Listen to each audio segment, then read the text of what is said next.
परिसरामधली दृश्य आपण या ठिकाणी पाहतोय। उद्घोषणा केली जाते, अनाउन्समेंट केली जाते, पूर्ण खबरदारी जी आहे ती घेतली जाते। 24 एअरपोर्ट जे आहेत त्या ठिकाणी हाय अलर्ट जारी करण्यात आलेला आहे। इकडे इंडिया गेट जे रिकामा करण्यात आलेले आहे। ताजमहलच्या ठिकाणी सुद्धा परिसर रिकामा करत त्या ठिकाणची सुरक्षा वाढवण्यात आलेली आहे। पूर्ण खबरदारी घेतली जाते। भारत आता युद्धाच्या उंबरठ्यावर।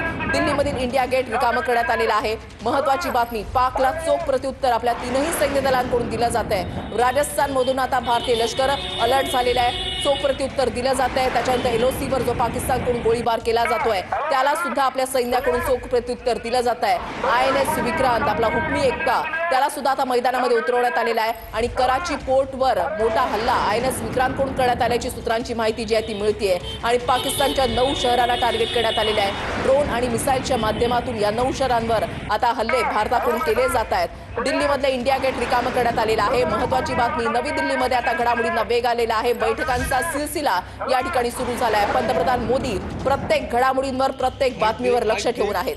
जम्मू